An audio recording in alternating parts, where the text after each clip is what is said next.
Imam Mahdi has made it haram, impermissible, that any individual support an illegitimate imam, an illegitimate kingdom or government, even with the stroke of a pen. No. Step one is the disbelief in the tyrants. All other rulers and all other forms of government other than that which Allah subhanahu wa ta'ala has chosen and made obligatory.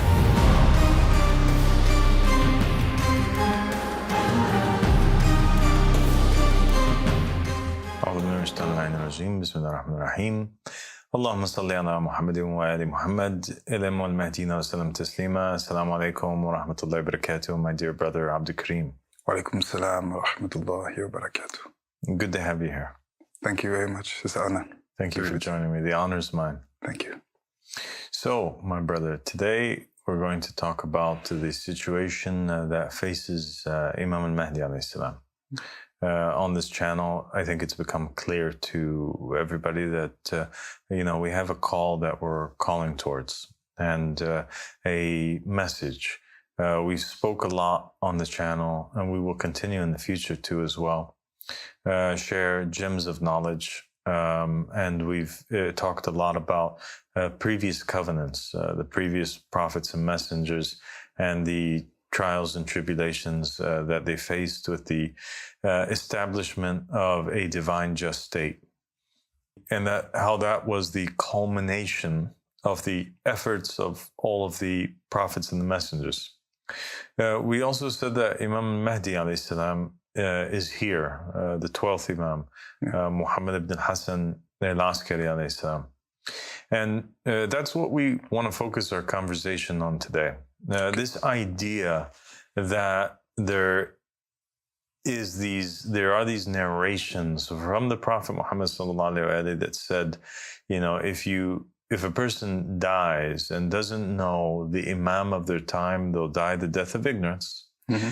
And in another narration, he states that whoever dies and doesn't have a pledge of allegiance in his neck, he'll die basically the death of ignorance, right? Yes. The death of ignorance means what? It means that it's the death of pre-Islam. What is pre-Islam? Idol worshipping, right? Yes. So anybody who doesn't, even if they were a monotheist, even if they declared that La ilaha illallah, Muhammad Rasulullah, there's no God but God, and Muhammad is his messenger, even if they proclaimed that with their tongue, even if they prayed the 5 prayers, even if they fasted the month of Ramadan, even if they gave their yearly zakat and made their pilgrimage to the Kaaba, if they don't know the Imam of the time, and if they don't pledge allegiance to the Imam of the time, mm-hmm. then they will die as if they were an idol worshiper.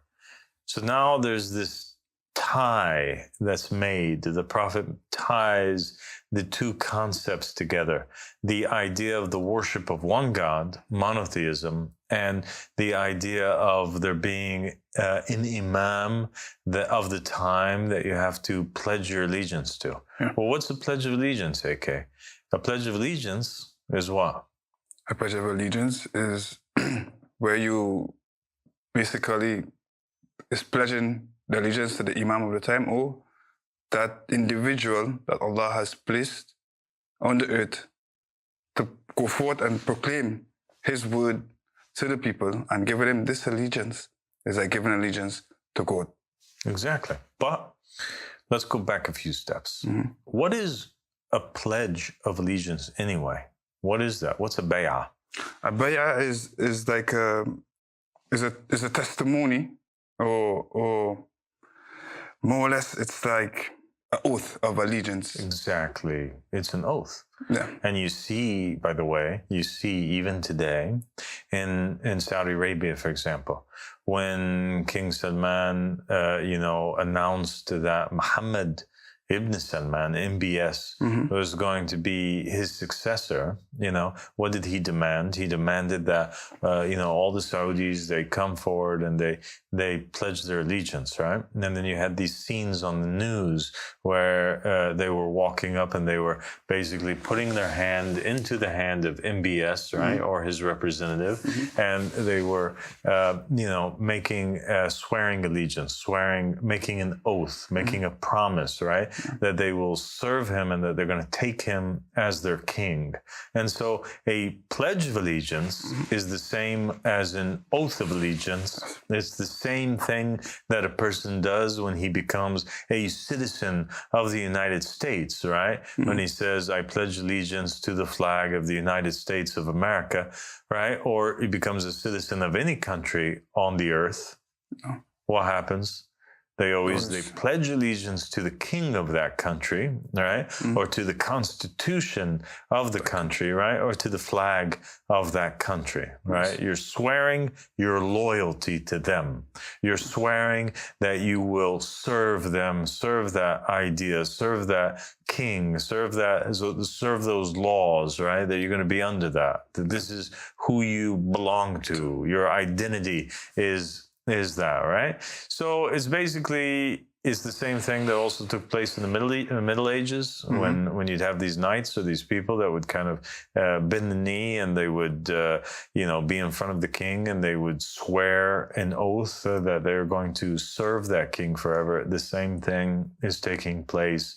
And when a person votes in an election, right, even in democratic countries, you still have to swear an oath of allegiance to the flag. You still have to swear an oath of allegiance to the Constitution, and the Constitution dictates that the outcome of the election, the winner of the election that takes place will end up sitting, as the prime minister or as the president of that country, and therefore that president, that prime minister becomes your king. And so what the Prophet Muhammad is actually saying is that an individual who pledges allegiance to somebody, that pledge of allegiance can only be made to the Imam of the time. And so anybody who makes a pledge of allegiance to a tyrant or to a particular king or a particular ruler, no matter who they are, that person ends up being their Imam of the time. Do you understand? Yes, I understand. Yeah.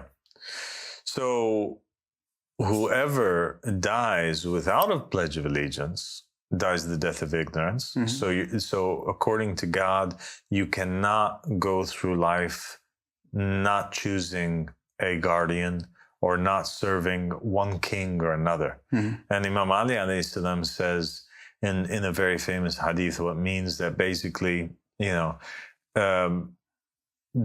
those who didn't pick a side between Ali ibn Abi Talib and his enemies, what? It's like, if they didn't pick a side between Ali ibn Abi Talib and his enemies, it's basically they're not in the middle. They think that they're in the middle, but basically they're heading to the hellfire because they didn't pick a side. So they didn't went on the side of Ali ibn Abi Talib, knowing his enemies, so they were in the middle. So that's the part of shaitan, basically. Yeah. So the hadith says basically that it's like those who didn't pick a side between Ali and his enemies, those who sat on the sidelines, they forsook, they basically let down all of Islam. And at the same time, they didn't benefit disbelief either. Yeah. So those who don't pick a side are even worse, really. Yeah, they're worse then, because they didn't disbelieve, nor did they believe. Yeah, exactly. They were just sitting looking on the side. Exactly. So you don't get to not pick a side. You have to pick a side. Yeah. Those who don't pick a side, those who die without a pledge of allegiance in their neck, die the death of ignorance. If you don't pick a side, then you're going to be resurrected on the Day of Judgment as if you were an idol worshiper. Yes. Right? You didn't worship Allah subhanahu wa ta'ala, even if you said La ilaha illallah Muhammad Rasulullah. All right? So it becomes of the utmost importance to find that divinely appointed king or that divinely appointed Imam, and whoever you pledge allegiance to, that is going to determine, what side you are on. Yeah. The devil, as we saw in the Bible in the temptation, the scene of the temptation of Christ, the devil offers Jesus rulership over the entire world. He's also called in other places in the Bible the prince of this world, right?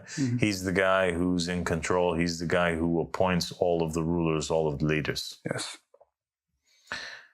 Anybody that the people pledge allegiance to that God didn't appoint becomes a pledge of allegiance to somebody that the devil appointed, becomes a pledge of allegiance to the devil. Yes. Okay? Yeah. There's only one choice, and that choice is God through the person whom God appoints, the Imam of the time, who is bearing the spirit of God. I hope that's clear for our viewers. Is that clear? I think for most of them, it's very clear. Okay, great. So then what happened? We had from the time of Adam all the way until the time of the 12th Imam, we had this situation where there was always an Imam of the time present.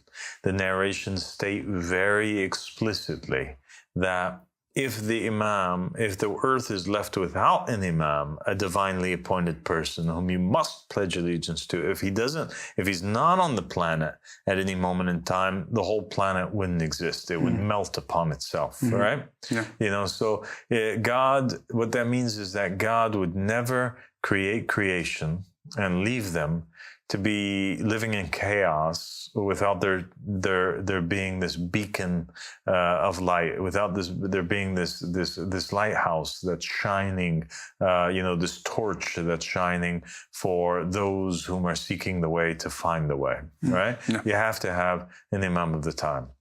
And the Imam has always been present and in the apparent amongst the people. Until the time of the 12th Imam, and then during the time of the 12th Imam, he went into this giant absence, this occultation. And the reason why he went into this occultation, right? And this is where Sunnis and Shia differ a little bit, right? Discreetly. In the identity of the Imam al-Mahdi. The Sunnis say what? They say, yeah, we believe that there's this guy that's going to come. He's the Mahdi, but and they know that he's going to restore justice and whatnot. But they don't really. And you used to be a Sunni, right? Yes, I used to. So why don't you tell us then in your own tongue a little bit for the people?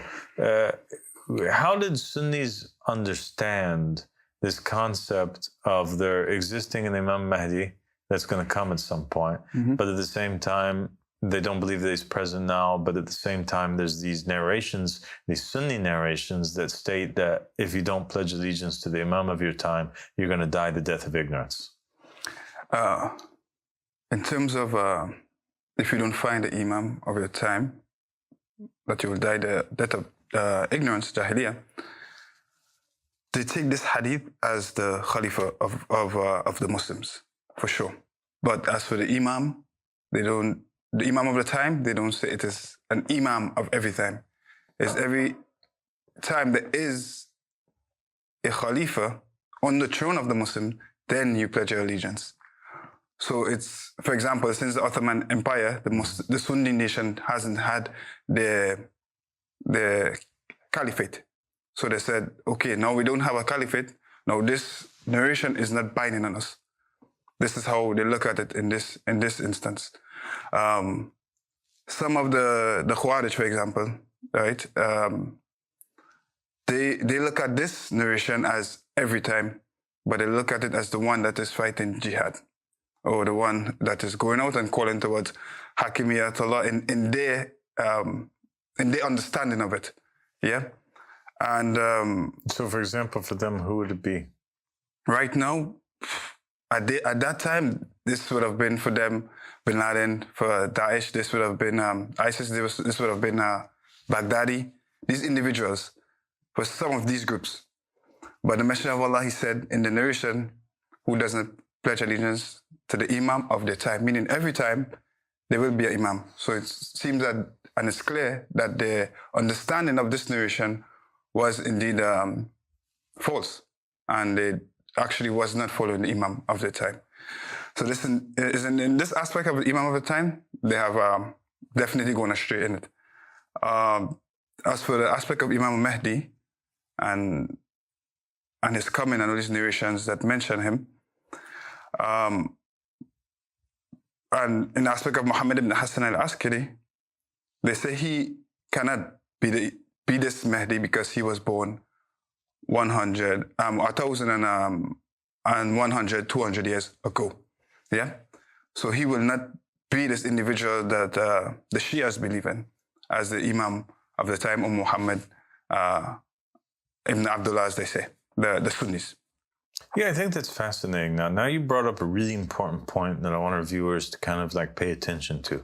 So now the very existence of this hadith, that you have to pledge allegiance to the Imam of the time, you know, Sunnis and Shia, they have it, okay? Let's put Shia Islam aside for a moment. Let's focus on Sunni Islam. You're saying that the Sunnis basically state that any time there is a caliphate of the Muslims, automatically the Imam of the time becomes the head of the state.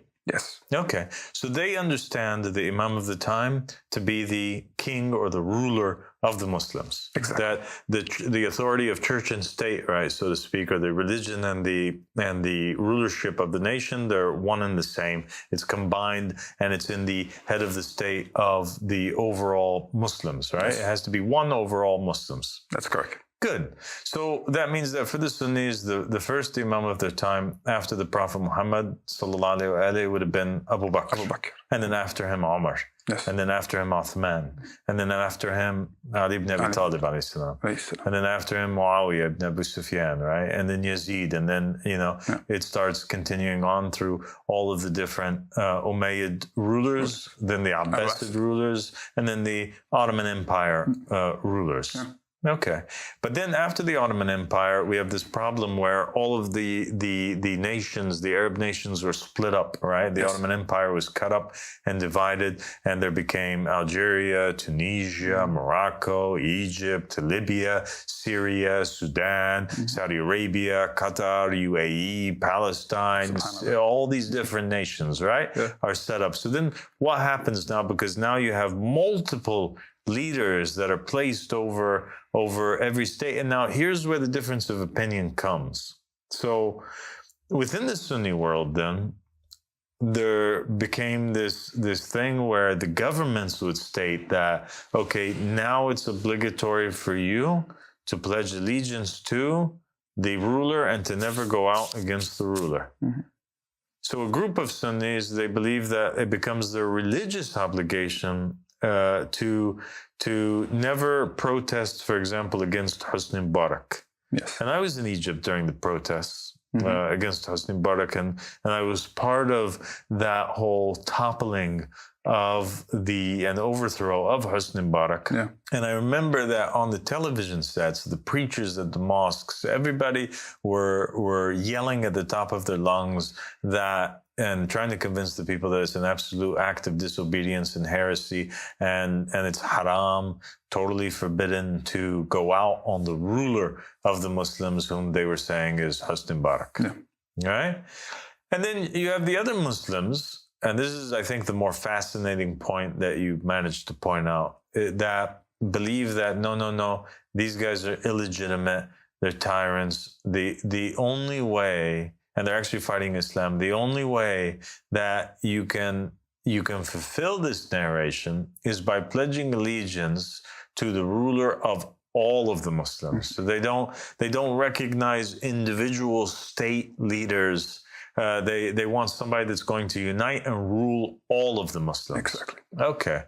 And so this is where you get then the popping up of all of these terrorist organizations, right? Whether it's the Taliban, Al-Qaeda, ISIS, all of these the different African also terrorist organizations that have popped up. Yes. Yeah? Yeah. Because what? Because they believe, as you're stating, that they have a religious obligation to fulfill this narration. Yes.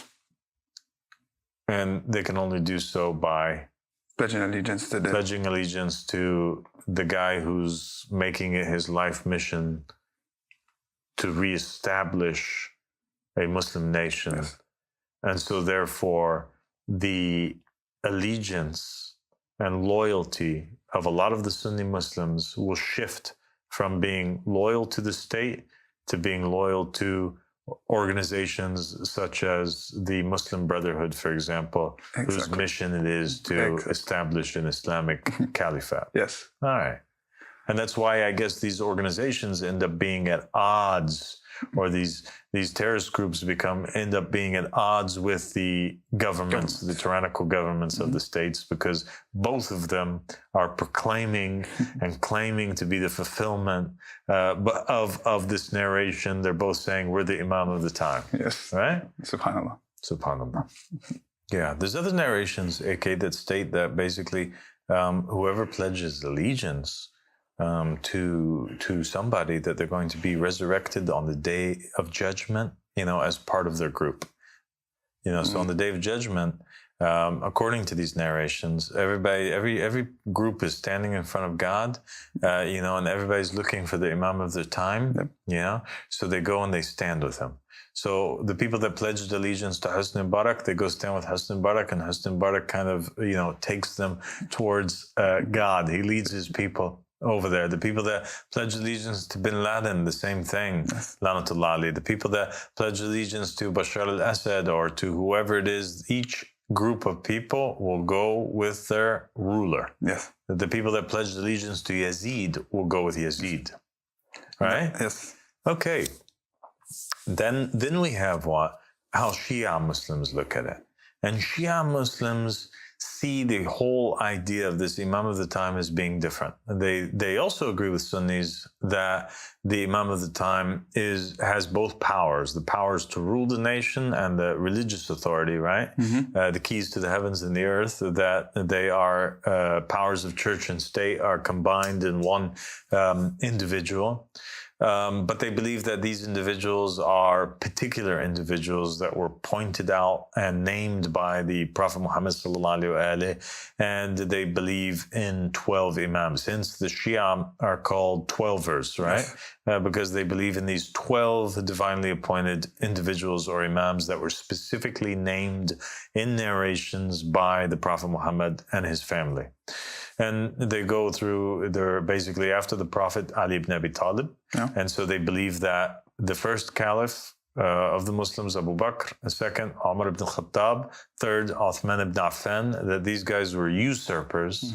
They were imposters. They were not legitimate, and that they actually hurt and killed the daughter of the Prophet Muhammad, Fatima al-Zahra, 6 months after his passing. And they believe them to be the enemies of Islam. Okay. And so these three, you put them on the side, and then they believe in the legitimacy of Ali ibn Abi Talib. And then after him, 11 imams that were oppressed, meaning they were kicked out of the way. They were forbidden from taking their rights and rising to the seat of the rulership over the nation. Right. So now for the Shia, for the Sunnis, the Imam of the time is the actual physical ruler, no matter who he is. For the Shia, it doesn't matter if he's physically ruling, actively ruling or not. It's the individuals that God chose, not whom the people choose, right? So God's choice still stands, and you have an obligation to find that individual and pledge allegiance to him, even if they're not actively ruling. Okay? And so then the obligation becomes twisted, it becomes reversed. Over here, even if the ruler is a tyrant, you have to remain obedient to them. Over here, if the Imam of the time is not ruling, then you have an obligation to rebel against them.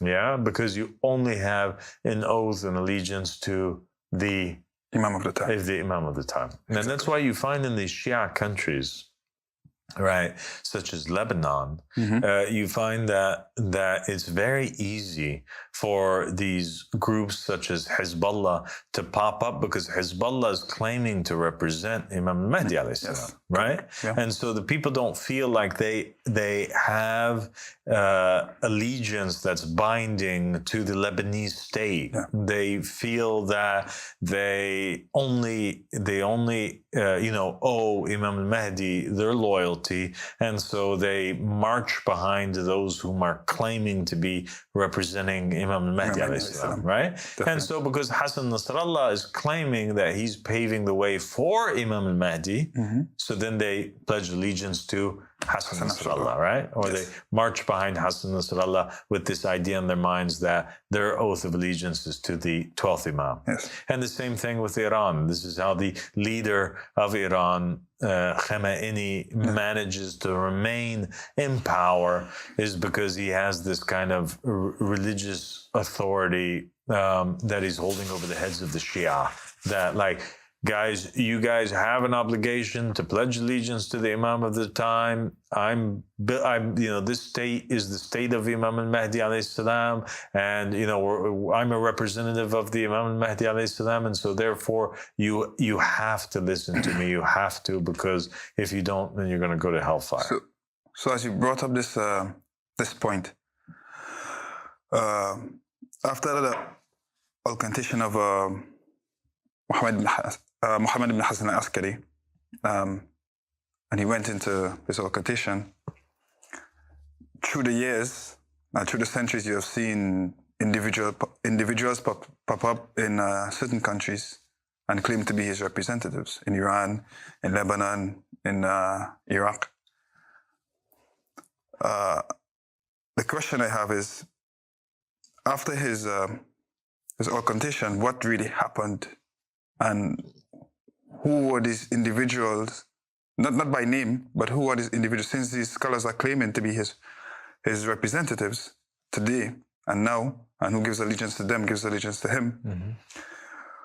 What was left in between that time for the sincere believer that is seeking his Imam and seeking closest to Allah? That's a really good question. And basically what happened is that, so the 11 Imams are oppressed. It gets down to the time of Imam Mahdi. He's born, Shia believes. His name is Muhammad, son of Al-Hassan al-Askari alayhi salam. And he's forced to go into this occultation, this absence, right? Because the people are seeking to kill him now, just like they killed his ancestors, and they're especially wanting his blood, right? Why are they especially wanting his blood? Because he's the one that's prophesized, right? That's going to end their rulership, all right? So they really want to get the 12th Imam. And so the 12th Imam, in the history of the Shia, this individual disappears. He goes away. And then they claim that he had these representatives. Now, here's an interesting thing that happens, AK. And when we talk about what happened after the 12th Imam, it's really important to know this. So the 12th Imam, he disappears. Yeah. Then all of a sudden, there was this group of companions, these individuals, right? Four in particular, that were companions of the previous two Imams, the father of Imam al-Mahdi and the grandfather of Imam al-Mahdi, right? So some of the companions, a couple of the companions of those two Imams, Imam al-Hadi and Imam al-Hassan al-Askari alayhi salam, Ali al-Hadi and al-Hassan al-Askari, they and their successors end up going back and forth between the Shia, right, claiming to be representatives of Imam al-Mahdi. Yeah. And they brought forward letters, handwritten letters, as proof with directives from the 12th Imam, alleged directions and words of advice, things that the 12th Imam was wanting to inform them. Yeah. And the Shia would all obey these ambassadors, and it would be one ambassador at a time. And the ambassador would go back and forth. He would die. The next ambassador would fulfill the duty after that, and then the third, and then the fourth. And the Shia would obey these ambassadors, the Shia would obey these ambassadors as their obedience to Imam al-Mahdi. Yeah. Then what happened is that the last one, he kind of brings this letter that says, after this ambassador dies, there's going to be no more ambassadors after him until the appearance of the Mahdi himself. Yeah. Okay? And anybody who claims to have seen him is a liar. Okay? Yeah. And so then this period of a greater occultation starts, the greater absence. So there's the lesser absence, and then there's a greater absence. The lesser absence, there's still communication that's taking place between the 12th Imam and the Shia, but from behind the 4 ambassadors. Okay? They're the ones that are communicating. The Shia are not seeing the 12th Imam directly. Then after this lesser occultation, the greater occultation takes place where there's no communication with the 12th Imam at all until the day that he appears himself. So how do these scholars then, during that time period of the greater occultation, claim? Because they can't claim during the lesser occultation because people have actual physical letters from the Imam, right? So how do they claim during the greater occultation that they have authority to preach and act on behalf of Imam al-Mahdi? Well, they go to a narration that states that al-ulama, the scholars are the inheritors of the prophets. So then they say, look, there's a hadith. It says that the scholars are the inheritors of the prophets, right? And they start pulling out these hadiths that are talking about the scholars and praising the scholars, and they abandon all the ones that are criticizing the scholars, and they claim then authority based on that. Yes, they did. So that's, as you brought that point up, that's why the will is so important. Because it's not vague, it's so specific. And it's wording and who the following successor will be. As for what the scholars had, they just have a vague narration, very vague, that just mention the scholars are the inheritance of the prophets. Exactly. That's why it saves from misguidance. It does. And so in our dawah, Abdulkareem, what we're claiming is as such. We're claiming that basically what happened is that the Prophet did appoint 12 successors, and that those 12 Imams are the ones that it was binding that the Muslims pledge allegiance to. Yeah. We believe that the 12th Imam, with the Shia, we believe everything that the Shia believe in terms of the legitimacy of the 12 Imams, the illegitimacy of the other rulers, Abu Bakr, Umar, Uthman, and the Bani Umayyah, the Bani Abbas, and the Ottoman Empire. And we believe, like them, that we are living in the time of the 12th Imam, Muhammad ibn Hassan al-Askari.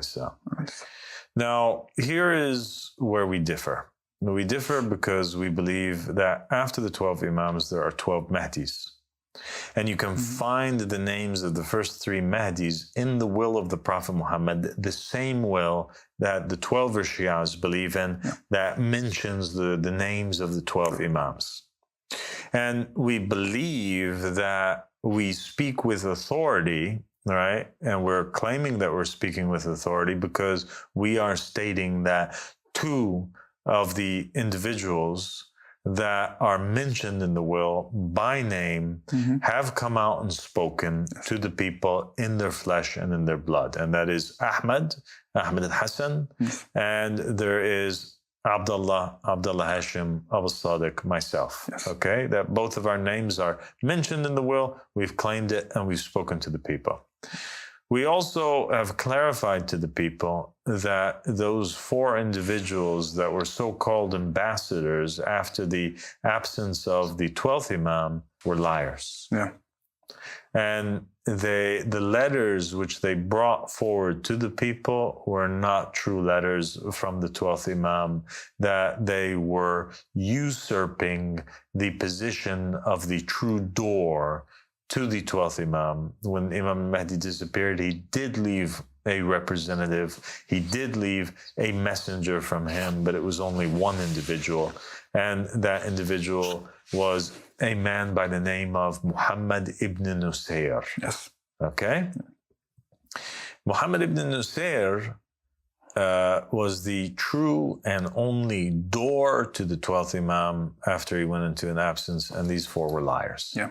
We believe then that throughout the past 1,200 years, the 12th Imam remained alive. And that's a belief that the 12 Shia share with us. And there's no problem with that because, as you know, the Christians and the Muslims, they both believe that Jesus is still alive. Yeah. They believe also that the Muslims believe that Al-Khidr is still alive for the most part, right? And the people of the book also believe that certain prophets are alive as well, whether it be Ezra or Elijah or Enoch, depending on who it is that you are speaking to. And obviously the Quran stated that Noah also had a very long life. So the idea of a proof of God having an extended or long life is not an issue. Yes. Okay? So we believe that the 12th Imam, we know for a fact that the 12th Imam has been alive from that time, and that all throughout his absence, he has sent forward messengers from him to call the people to pledge allegiance to the 12th Imam and to the idea of the supremacy of God. And many of those messengers, they were successful in establishing the message and call on behalf of the 12th Imam. Many of them failed. A whole lot of them, the majority of them, were killed or martyred by the disbelieving people in their time, and their message was rejected, and their names were wiped out of the history books. And there's a portion of those messengers also that failed, just like the certain individuals failed, such as Balaam ibn Ba'ura and other than them, and they had their names erased from the books. And now we're in this day and age where the 12th Imam did make an appearance. He came out of his absence and he met with the loyal Ansar of his that are close to him, and he appointed the Mahdis and made them known to those Shia, and he sent them forward to proclaim on his behalf his message and to remind the people that they have a divine obligation to pledge allegiance to the 12th Imam. And so that is what I am doing. That is what I'm calling towards. I am telling people that if they don't go back and pledge allegiance to the divinely appointed king that God had named and appointed, who Muhammad ibn Hassan al-Askari alayhi salam, then they are going to be destroyed in this world and the next. Yes. People ask, they say, okay, well, what should we do? I mean, we've been pledging allegiance to the 12th Imam for 1,200 years. I mean, what's the difference now? Like, how do we do that exactly? One of the things that Imam al-Mahdi alayhi salam is demanding of the people that they do is that they stop helping the tyrant in any way, shape, or form. And so Imam al-Mahdi has made it haram, impermissible, that any individual support an illegitimate imam, an illegitimate kingdom or president or prime minister or government, even with the stroke of a pen. No. So what does that mean? That means that step one that Imam al-Mahdi is calling towards is the disbelief in the tyrants. You have to declare yourself innocent from all other rulers and all other forms of government other than that which Allah subhanahu wa ta'ala has chosen and made obligatory. So to be a true follower, okay, because the Shia also, they say, we've been pledging allegiance for all these years and we have this state on behalf of Imam Mahdi. They're liars, because if they really were true Shia, then Imam Mahdi, according to their own narrations, would have already appeared. Because it's very clear that if Imam Mahdi only has 313 followers, and true Shia. And in other narrations, if he only has 10,000.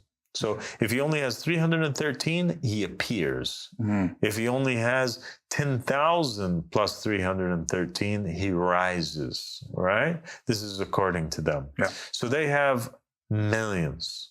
They have hundreds of millions of Shia. They have a whole country, allegedly, right? Yes. Which is the country of Iran. And they have this militia, Hezbollah, in Lebanon. And they have all this influence in Syria. So if all of that was legitimate, if it really did represent the 12th Imam, Muhammad ibn Hassan al-Askari alayhi salam, it would have been an obligation that he appears. Exactly. But the fact that he's not there means that they are illegitimate. Yes, yeah. And so the 12th Imam, the first step to being a true follower in him is that you have to declare yourself innocent from all of his enemies, and his enemies are all of the other tyrannical leaders and their governments that are responsible for the state of affairs that the world is in today. And the state of the affair of the world right now, it's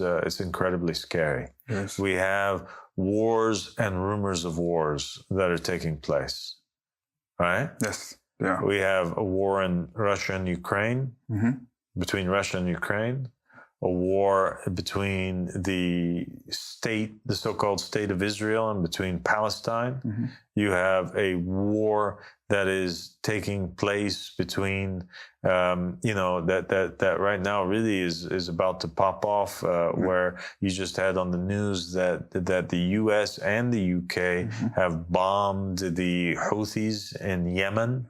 Okay. You have threats that are taking place between, from Israel, the United States, and the United Kingdom against Iran. Yeah. You have threats from Iran and from Lebanon against those countries.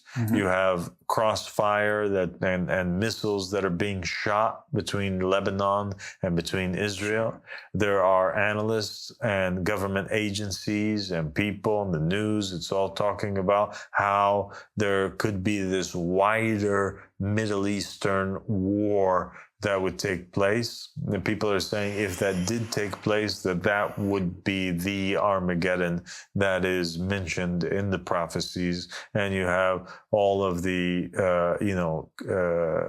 all the different groups of Christians and Muslims and Jews that are eagerly anticipating this event so that it can bring forward the promised Messiah, or the Mahdi, or the second coming of Christ. So, in short, the first step of the message of Imam Mahdi is that you have to declare yourself innocent. That means you cannot work for any of them. You can't partake in their government systems. You cannot, even if it is if it's a government position that only requires you not to shoot a gun or to defend the state as a police officer or as an army soldier, if it just requires you to sign a piece of paper, to write something on a school board, you're not allowed to do so. Why? Because that is all empowering the system of the devil. It's empowering the government that was appointed by the devil. And it's eating money from the tyrant. And there's these narrations, AK, that are extremely scary, that state that anybody in the time of the Sufyani, who's a tyrant that exists, during the time of the appearance of Imam al-Mahdi, that anybody who even takes 1 dinar or 1 dirham from this tyrant, what happens? They'll be resurrected on the day of judgment inside of the belly of the Sufyani, right? SubhanAllah. So, the people that eat the money or take salaries from the Sufyani, they end up being resurrected with the Imam of their time, who is the Sufyani now because he was paying them. And they end up being inside of his belly. And that's, So I think we'll stop there. And inshallah, in the coming episodes, we're going to outline, all of the details that have to do with the 12th Imam and his message in this particular day and age. What does Imam Mahdi have to say about the events that are going on in the world? What is his message to mankind, and what is required about us? And I know from us, and I know that a lot of people have also asked about the jurisprudence, which we have a lot to clarify about that. And what do we do in terms of our religion? How do we practice it? So we're going to go through that. We're going to focus on the seventh covenant now. We're going to focus on the 12th Imam and the second coming of Christ, Jesus Christ, who also is here today. Yes. So God bless you and thank you. There's an amazing conversation and amazing energy today. Thank you. God bless you. God bless you. Assalamu alaikum. Wa alaikum salam wa rahmatullah.